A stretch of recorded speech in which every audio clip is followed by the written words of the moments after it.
You are listening to Wait a Minute with Beth and Jessica, episode 82.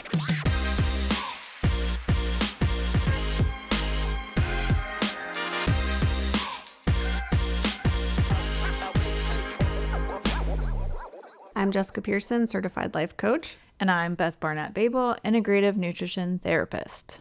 We keep our eyes peeled for things in the media or in real life that come from diet culture or that perpetuate diet culture in some way. These are often the subtle ways it creeps in, which is why we are shining a light on it and sharing it with you. So today we're going to be talking about being your own health advocate. Jessica. Yeah, I mean, this has come up personally for me, but I know that it comes up for our clients and friends. It's just been like on the topic of conversation. I think once you get into the over 40 space, there's more things to talk about that become relevant to your health, but it's the sooner you know all this, the better, right? So I wanted to talk about it because I feel like it can be really challenging to become your own health advocate. And it seems like maybe it shouldn't be so challenging, but then especially with all the information that I already had, like I went to my doctor and was trying to advocate and get some certain labs done and get some questions answered, and she just kind of was like, no. Just no. She's like, well, I don't really believe in this particular thing, and this doesn't apply to you, but here's what we could do. And the options that she offered me were things that I had already decided I didn't want to do. And then that was kind of it, like case closed. And I remember just feeling so frustrated and upset afterwards because I don't know, I guess I was naive to think that maybe my doctor would listen to me.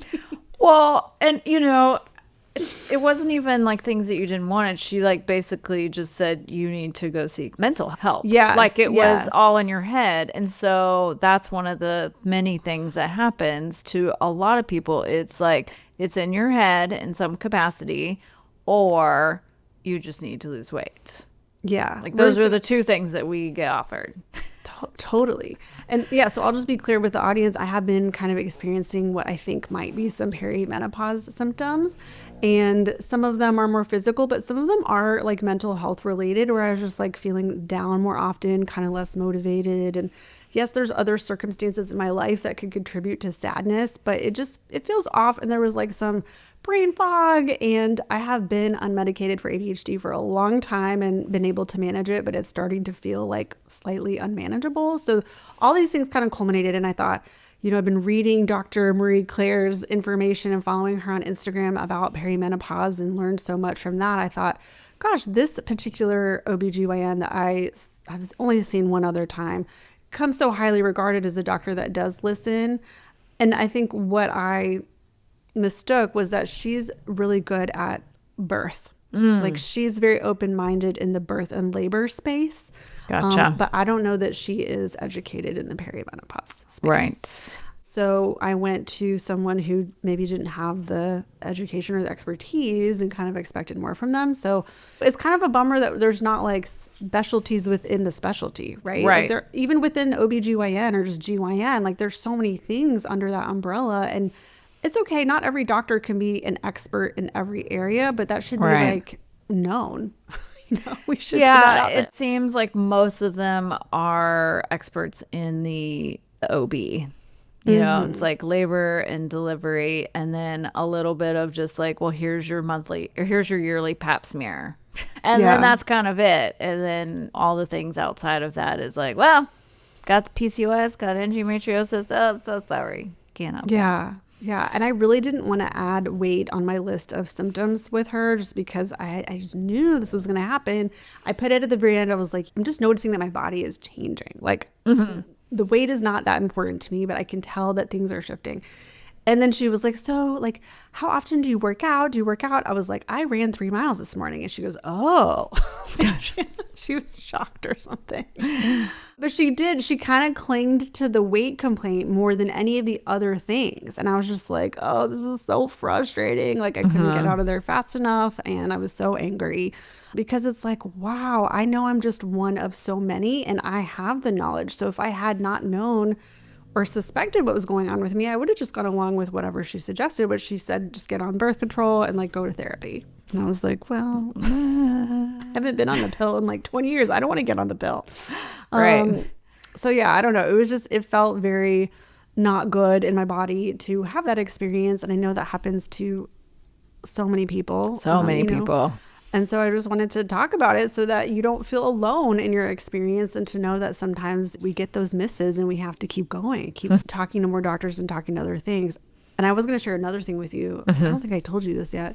So I was seeking the psychiatrist for the ADHD stuff because I was just like, maybe there's something else. I was diagnosed in the 90s with ADHD, so like, who knows? Right. And because I haven't been medicated for so long, I don't know. I just wanted to get more information and to learn more now that there's so much more studies and information about neurodivergency.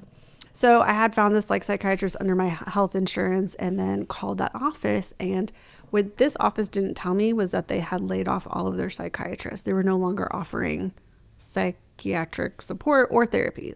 And their website was very misleading. And it ended up being a ketamine clinic, which I was like, oh, that's cool. Like I wanted to look into it, right? I was like, well, yeah, maybe this is like the universe is giving me a sign. Try this, you know? Right. So I was like, okay, well, let's look into it. And they kind of misguided me into booking what they told me was more like a consult call. Okay. Like, we're just going to get on the phone with the doctor. We're going to see like what's going on. It'll be like more of a consultation, not a like intake. And so they make me pay $10, which is like a copay for this, which was like, like that seemed fishy to me. And I thought, well, maybe it's just because they get so many no-shows, you know, that happens to us sometimes. And it's nice to just know that someone's going to show up or you're getting paid for your time. So I was like, yeah, sure, whatever. And I filled out a bunch So did they bill insurance for this thing? Yes. So they made me fill out all like intake paperwork, basically. So I had filled out all this information only to be on the phone with someone who I don't even know if they were a doctor. Like they definitely were Zooming from like a corner of a room, a white room. No, I couldn't tell where they were. And they weren't necessarily dressed professional. So it's just like, okay, whatever. So we started talking, and then, you know, within just like 3 questions, he was like, oh yeah, you don't really qualify for this. Like, you know, you haven't been on these particular meds, you haven't been diagnosed with this or that, and so therefore like you could do it, but it would be out of pocket. Right. And I was like, okay. But he never, like, there were no other questions. It was basically just like, these questions could have been on their website and I would have not have booked the call. You know what I mean? Yeah. Or in that intake process, like they could have said like, here's who qualifies and here's who doesn't. Like they weren't getting to know me on a personal level. It was like 3 really easy questions. And then that was it. It was like 15 minutes. It was totally like a discovery call. And then what I learned was that, yeah, they tried to charge my insurance. And I was like, that is a scam. Yeah. I was like, you're trying to make money. Like you could just be open and honest with people, but no, this is actually to make money. So that drove me down the wormhole of even more anger, just thinking like, oh my God, like not only is it frustrating enough to meet with a well-qualified doctor, but now there's people out there that are like preying on people just trying to make money off of insurance. That's crazy. So there's like no they have no therapists or psychiatrists left. No, they shifted their whole office. I mean, I'm not going to say it online. Right. I went immediately gave them a 1-star review, and I called my insurance company and said, please don't approve this. Like this is a fraudulent business. They are not operating honestly. And like, I don't think you should pay them. Wow. Oh man, that is crazy. I mean, we could collect story after story after story from people. And what I see that happens a lot in this space of trying to be your own self-advocacy, and we've been seeing this for a long time, is when people come in with gut health related things, or those folks are definitely dismissed by their doctors and they're all diagnosed with IBS. And it's like, well, that's a broad range. Yeah. What is IBS? What is IBS? Well, what's great? Well, okay. So I have IBS. What am I supposed to do with it? Well, here's this one medicine that can potentially help you with the cramping, and you won't maybe have diarrhea in your pants. Like you could make it to a bathroom. And you're like, okay, great. Well, what's causing that? I don't know. It's just IBS. And then sometimes they'll get information about, well, you just have to follow the FODMAPs diet. Well, that's not actually very helpful, because the FODMAPs is meant to be used as an elimination diet, and it's not to be forever, because there's only going to be certain classes within that diet that are going to apply to you. And so then people go on this really restrictive diet that's not maintainable for very long at all. And then they wonder like, oh, it's me, I can't stay on this diet. But no, you're not meant to stay on that, like on it very restrictive for a long time. And then, we also see people that will come in with like crushing fatigue and things like that. And I understand labs, so I can look at them and, kind of paint a picture together. And I'll be like, wow, it really just seems like your thyroid is one of the main things. And they're like, well, my doctor said it's not my thyroid. And I'm like, well, I can get that, but like your TSH levels look like this. And, if you look at the reference range, it's ginormous and many people don't feel good above this range.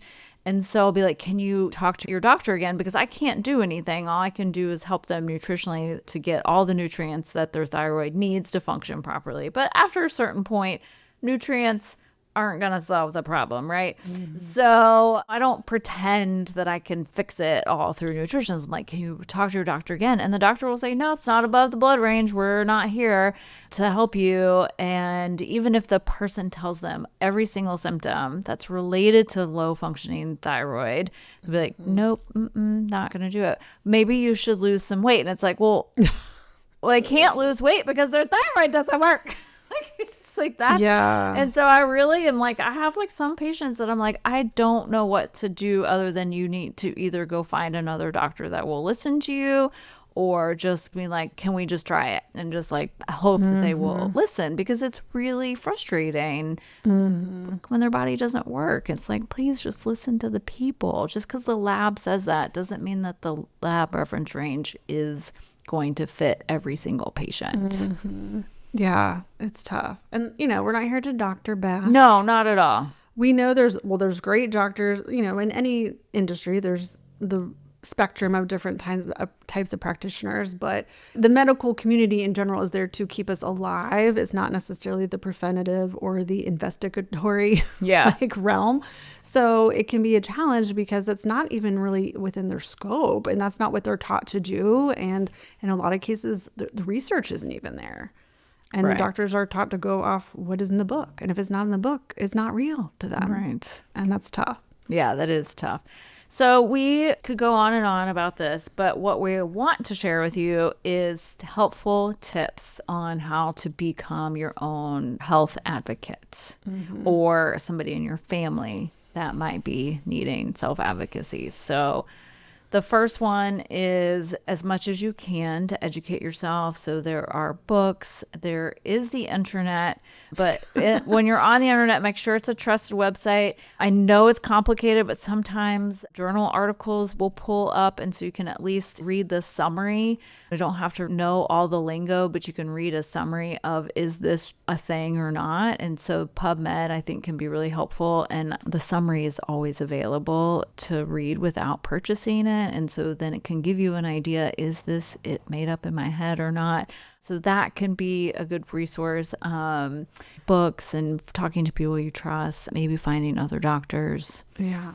And also just like talking to your friends. I feel like sometimes people don't talk about their health stuff with each other because of beliefs they have about that. But it's been so helpful to talk to other friends who have are already going through menopause, because they have their doctors that they've already found. And so it's great to find local resources from people that have already been through this. And to educate yourself too. I think the downside to that too is who do you follow? Who do you trust in that space? So, it does take kind of shopping around and just seeing what resonates with you, because sometimes things are opposite, right? And what comes to mind is I don't know, what was the medical medium versus where it's this is the way, and just drink celery juice, it'll solve all your problems. And it's well, maybe, I don't know, but I mean, it might solve some problems, but it's not gonna solve all of them, right? You still might have some very serious condition. Yeah. So it's just, it is the kind of the delicate mix of trusting your own self and seeing what you connect with versus what you take in from other doctors or other people. Right, that's correct. And that goes with the other one, which is building a supportive network of friends and groups. Because when you share in a group, which we have been doing for a really long time, this is how we used to spread information. The internet wasn't there. There weren't volumes of books that were easily accessible to people. We spread information through our trusted tribe of people. And we have that now gone in this backwards direction of where I'm going to keep all of this to myself and feel alone in it. But really, if we can just get out and kind of share within our trusted group of people that everyone is going through something similar or knows somebody that has. And so you can find information and resources that way. Yeah. I mean, we're like the first generation of people starting menopause where people are talking about it, Right. which is wild. Like our moms didn't talk about it. They Nope. just did it and They just sucked did it up. Yeah. And now we're like, well, what was happening to you? Like, what was your experience? And they're like, oh, what? You know, it's like a little awkward. They for them just to shoved talk it all about. down. Yeah. Like I feel like they're not even in touch with it because they're like, I don't know, it was just hot. I didn't. Right. And then their moms were like, most of them just like, you know, didn't live long enough or shoved it down, or everybody's, you know, half the women got hysterectomies. Mm-hmm. Yeah. Yeah. Got women problems. Oh, let's take them out. You don't need those organs. You're done with babies. Yeah. You're hysterical. We'll just take out your uterus and your prefrontal cortex. That's fine. Everything will be fine. So then the next one is to come prepared to your appointment. So being able to communicate, ask questions, take notes. They give you a lot of information in a short period of time, and it is not possible to remember all of that.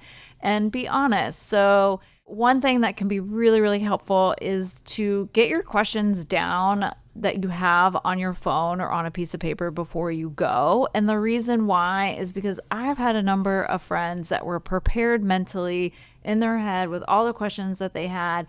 And then when they asked their doctor one of the questions, the doctor started to dismiss them.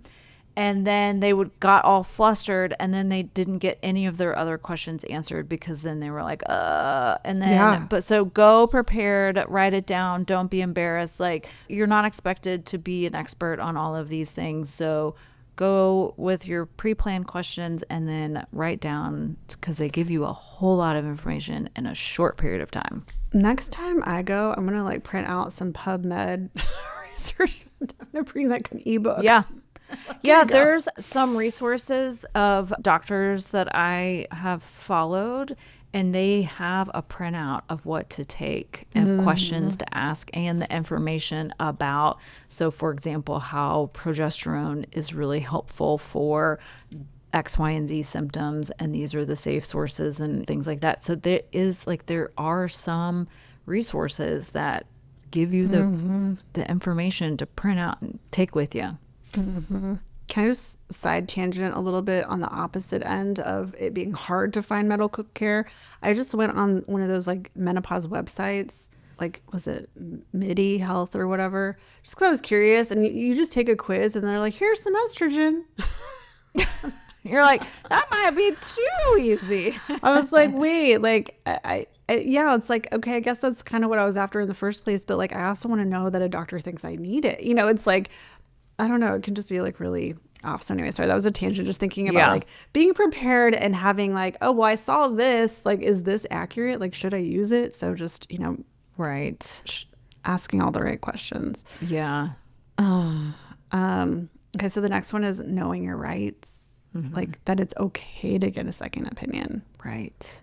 I think sometimes people take everything at face value. Like, oh, well, my doctor said this, so this is the law. And it's like, well, it doesn't have to be. Yeah, it does not have to be. Yeah. So knowing that it's within your rights to get a second opinion, there is informed consent, and know that those options are out for you. It does feel scary sometimes, but it is okay and can be very life-saving. I've read a number of stories online where the invasiveness of the treatment that they ended up having to happen could have been avoided if they had gotten a second opinion, because the doctor was unwilling to listen to them the first time. So believe your gut instinct. Yeah. Yeah. And the next one is keep your records. So save your lab, save your results, put them on your computer if you scan them, and keep a hard copy if you can.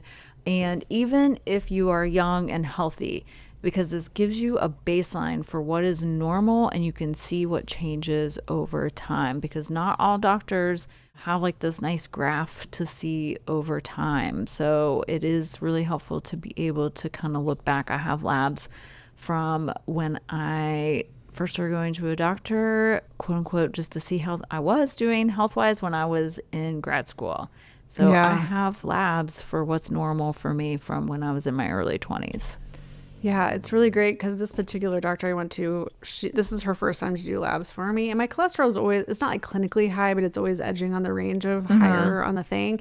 And so sometimes it gets flagged, but I'm like, well, that is actually normal for me. Like this goes back decades and this is just kind of what it is. So it's not to be like alarmed when there's something that's like your normal versus something that could be abnormal. So it's super helpful to keep those labs and keep track of them. It is. Absolutely. And then that way, if you do make changes, you can see, well, what are the changes affecting? Is this helpful? Is this not helpful? Is it staying the same? So yeah, I get geeked out on that sometimes. I'm like, I can't wait to get my labs to see how I've done. Yeah.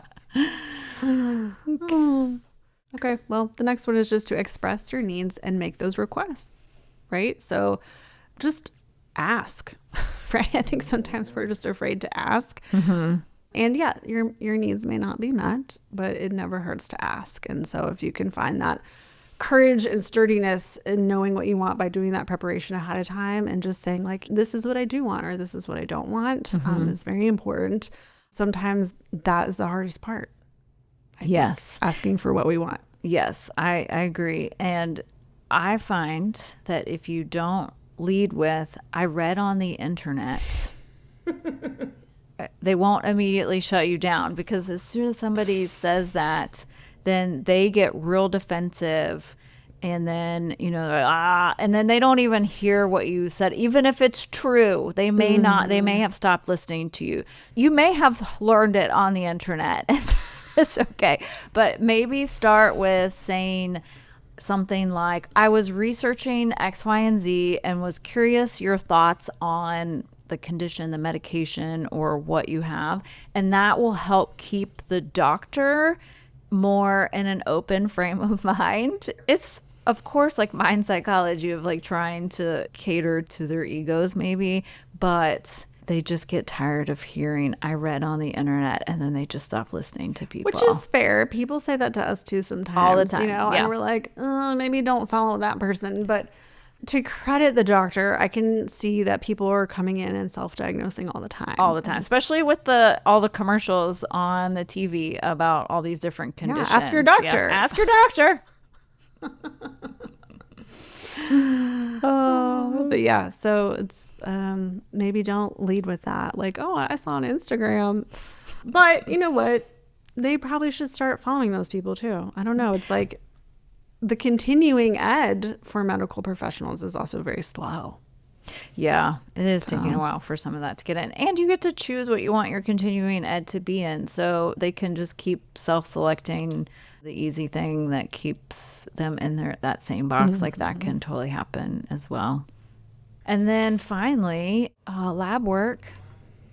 If your doctor doesn't want to allow for that lab work, then they can be ordered by other doctors or professionals. Sometimes you can go get them on your own from different lab blood draw locations, depending on which one. They just may not be covered by insurance, and that can be difficult for some people financially. But I will say that sometimes the cash price is lower than the negotiated fee between the doctor and the insurance company. So the price that they give you may be, well, your insurance won't pay for it. They're going to reject it. And so here's what it's going to be. And it's some astronomical number for something relatively benign usually. So you could ask the doctor, what is your cash rate if it's not, when it's not billed to insurance for X, Y, and Z lab?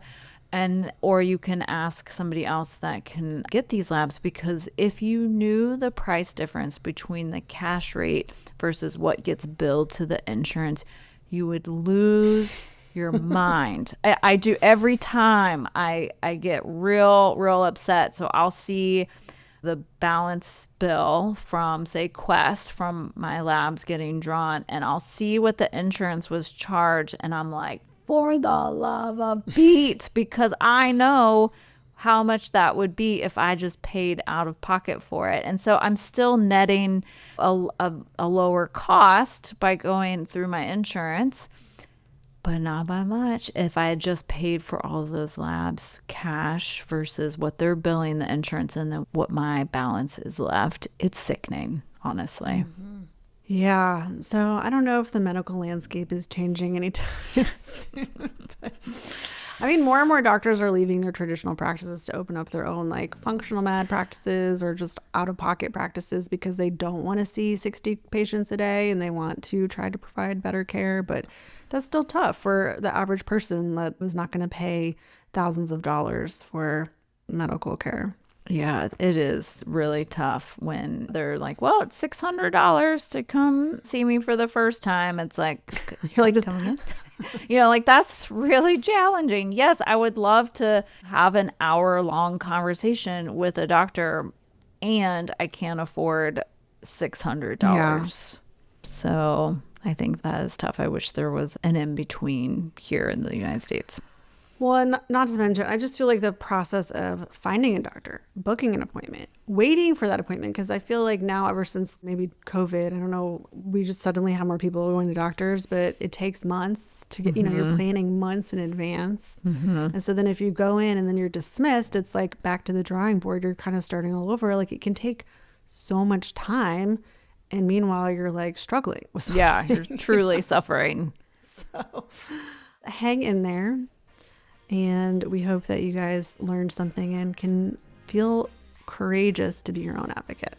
Yes. Well, I sure hope we gave you something new to think about today and helped you take one more step on your path to freeing yourself from diet culture. Be sure to subscribe to this podcast and follow us on Instagram at path_nutrition. Bye. Bye, everyone.